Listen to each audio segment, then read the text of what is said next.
Уучлаарай. Миний яриа тасраад байх шиг байна. Цаашид техникийн садал баг гарах байхаа гэж бодож байна. Хэрвээ энд ямар нэг ойлгомжгүй ч юм уу асуулт асуухыг хүсвэл миний холбогдох мэйл хаяг энд байгаа шүү. Учир нь яриа маань тасалдаад зарим зүйлүүд нь орхигдоод байх шиг байна. За, эргээд танилцуулга үргэлжлүүлье. Тэгэхээр дээжийг цэвэрлэхэд шүүлтүр бүхий тариурыг хэрэглэх нь маш хэрэгтэй. Мөн нэмээд дээжнээс тодорхой зарим нэгдлүүдийг жишээлбэл ургах, өөх тос гэх мэтийг ялгаж зайлуулах шаардлагатай бол Captiva-гийн бүтээгдэхүүнүүдийг хэрэглэхэд тохиромжтой. Жишээлх юм бол Captiva ND. За эсвэл Captiva ND өөх тосны бүтээгдэхүүнүүд гэх мэтээр байдаг. Эдгээр бүтээгдэхүүнүүд нь олон нүхнүүдтэй тавган хэлбэрээр эсвэл картриж байдлаар байна. Мөн эдгээр нь нэвчдэггүй мембран бүрхүүлтэй учраас ямар ч органик уусгагчийг нэвтрүүлдэггүй. Өөрөөр хэлбэл тавганы нүхнүүдэд нь тундасчих процесс явагддаг учраас хэрэглэхэд их зохимжтой. Captiva ND өөх липид төрлийн бүтээгдэхүүнүүд нь өөх тосыг зайлуулж авах сорбенттай байдаг. Captiva ND lipids бүтээгдэхүүнүүдийг хэрэглэх үед вакуум орчин үүссэн байдаг учраас 0.2 микрон шүүлтүүрээр нэвчин гарах явцад бүхий л уураг, өөх тос болон жижиг хэсгүүдийг барьж үлддэг байна. Энэ аргыг ашигласнаар ионы алдагдлыг бууруулах, шинжлэх гэж байгаа химийн нэгдлийн мэдрэх чадвар болон илрүүлэлтийн төвшинг нэмэгдүүлэх, багжны багнын ашиглалтын хугацааг уртасгах зэрэг олон давуу талуудтай. Captiva ND болон Captiva ND lipids бүтээгдэхүүнүүдийн талаар илүү мэдээлэл авахыг хүсвэл шууд надтай холбогдохоос гадна мөн энэ дэлгэц дээр байгаа хэвлэлийн дугаарыг хэрэглэн танилцуулга мэдээлэл авч болно. Ихэнх тохиолдолд та бүхэн маш их бохирдлын агуулмж өндөртэй дээжүүдтэй ажиллах хэрэг гардаг учраас тэдгээрийг сайн цэвэрлэж бохирдлоос нь салгах хэрэгтэй болдог. Хэрвээ маш их шингэлсэн дээжтэй ажиллах тохиолдолд тухайн сонирхож байгаа химийн нэгдлээ аль болох алдахгүйгээр бүгдийг шинжилхийг хүсдэг. Энэ тохиолдлуудад дээжийг сайн бэлтгэхээс өөр аргагүй. Одоо би та бүхэнд дээжийг хамгийн цэвэр бэлтгэдэг арга болох хатуу фазын хандлага арга буюу англиар товчилсан SPE аргын талаар танилцуулах гэж байна. SPE дээж бэлтгэлийн аргын талаарх ойлголтгүй хүмүүс байвал энэхүү аргачлал нь дараах зүйлүүдээс бүрдэнэ. Үүнд нэг удаагийн 2 фрицийн хооронд нь янз бүрийн хэмжээ сорбентоор дүүргэсэн картриж, сорбент нь цахиур болон полимер материалаар хийгдсэн байх бөгөөд тухайн шинжлэх гэж байгаа химийн нэгдэл, агуулгадж байгаа бусад химийн нэгдлүүдээс хамааран янз бүрийн фазтай байх байдлаар хийгдсэн байдаг. SPE-г дараах зорилгоор ашиглана. Дээжинд агуулгадж шинжлэх шаардлагагүй химийн нэгдлүүдийг зайлуулах, тухайн химийн нэгдлийг баяжуулах, давснаас нь салгах, уусамлыг солих.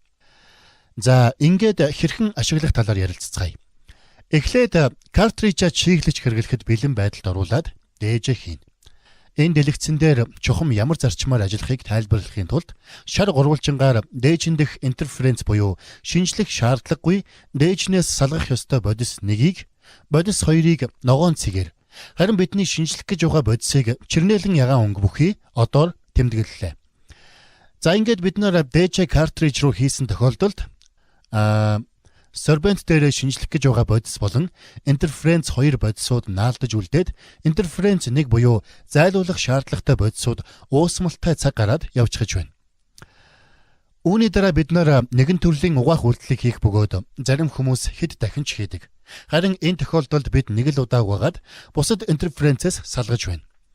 Ингээд хамгийн сүүлийн шат буюу элеютийн уусамлыг картрижинд хийн шинжлэх гэж байгаа химийн нэгдлийг агуулсан дээжийг бэлэн болгон багжаар шинжилэхэд бэлэн болгоно. Тэгэхээр яагаад SPE-г сонгох ёстой гэж? Учир нь энэхүү дээж бэлтгэлийн аргачлал нь дээжийг цэвэрлэх хамгийн үр дүн сайтай. Өөрөөр хэлбэл их уян хатан хэрэглэх цар хүрээнд өргөн буюу маш олон төрлийн дээжийг энэхүү аргаар бэлтгэж тухайн дээж болон шинжлэх гэж байгаа химийн нэгдлүүдээс нь хамаарна төрөл бүрийн сорбент болон бусад сонголтуудыг хийх боломжтой байдаг. Илрүүлэлтийн төвшин багатай буюу маш бага концентрацийн агуулмжтай химийн нэгдлийг тодорхойлохын тулд маш сайн цэвэр дээж байх шаардлагатайгаас гадна ингэсний үр дүнд багажны ажиллах хугацааг ч гэсэн уртасгаж өгч чаддаг. Agilent компанийн хувьд энэхүү аргачлалд зориулан гаргадаг бонд илүүт бүлгийн барааны ангилалд хамаарах бараг 40 гаруй төрлийн сорбент болон фазууд байдаг. Энэ нь юу гэсэн үг вэ гэхээр таны шинжлэх гэж байгаа химийн нэгдэл болон шаардлагатай чинь тохирч чадах химийн шинж чанар бүхий сорбентуудын сонголт хангалттай байгааг хэлж байна. SPE төрлийн бүтээгдэхүүнүүд нь бас автоматчлагдсан байдлаар ч гэсэн авах боломжтой.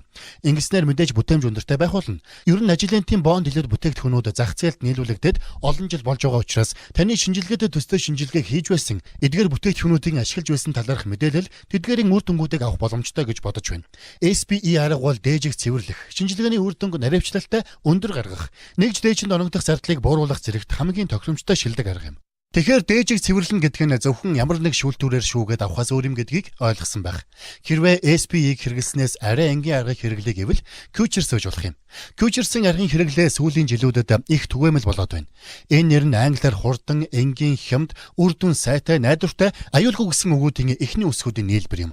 Ихэнх үед энэхүү аргыг ихэвчлэн жимс ногоон дэх пестицидийн үлдэгдлийг тодорхойлох шинжилгээнд хэрэгэлдэг байсан бол одоо төрөл бүрийн матрицуудад хэрэгжилж байна.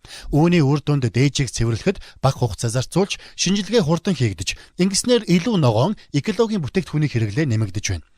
Future-ийн аргаар дээж бэлтгэлийг хийхдээ шууд худалдаж авч хэрэглэх кит байдлаар зах зээлд нийлүүлдэг. Ингэснээр хэрэглэхэд амраас гадна бүтээмж өндөртэй байдаг. Ерөнхийдөө хоёр үе шаттай. Эхлээд энд харуулсан байгаа шингэн байдлаар хандлана. Үүний тулд нэлээд хүчтэй ацетонитрил болон салгах давсуудыг хэрэглэнэ. Мөн тухайн таны шинжилгээний хэрэгцээнээс шалтгаалan өөр байдлаар савлагдсан байна.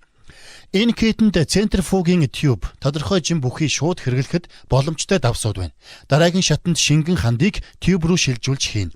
Энэ тюбын дотор SPE нунтаг байх бөгөөд шингэн ханднаас интерференц буюу шинжлэх шаардлагагүй дээжиндэх бодисуудыг зайлуулах үүрэгтэй.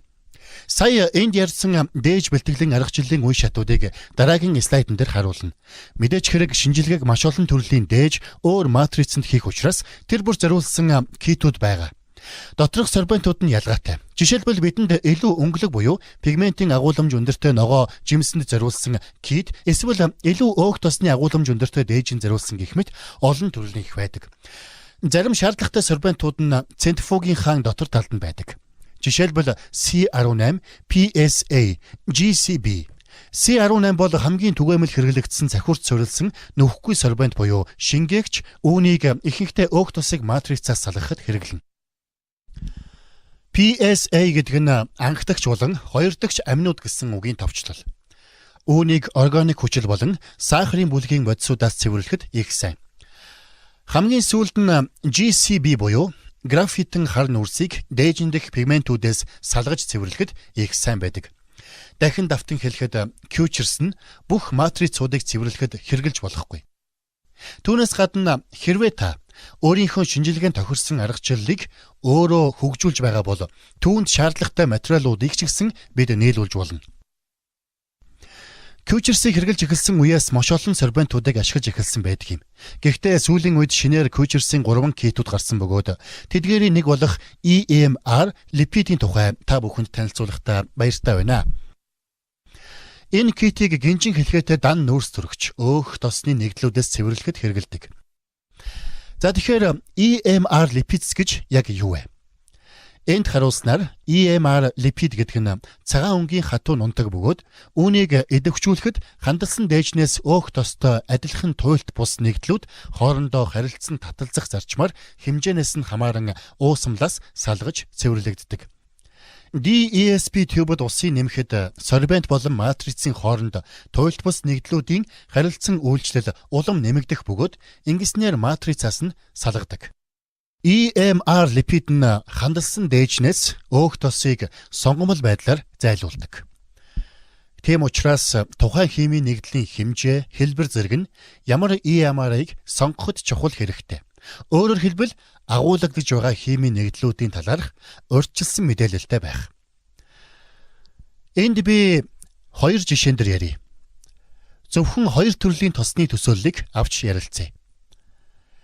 Пестицидийн төрлийн химийн нэгдлүүд нь ийм урт шулуун гинжин хэлхэ байдаггүй учраас пестицидийн үлдэгдлийг тодорхойлох шинжилгээ хийхэд дээжийг бэлтгэхэд их тохиромжтой байдаг.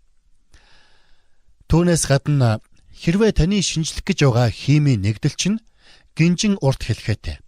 Сүүл хэсэг нь туйлт буюу Усанд уусамтгай шинж чанартай бол EMR сорбентийг хэрэглэхийг зөвлөхгүй байна. Гэхдээ яг үүн шиг адилхан урт гинжин хэлхээтэй биш бол ямар ч төрлийн өөх тусны төрлийн бодисоос дээжийг цэвэрлэхэд хамгийн сайн тохирох арга байгаа юм.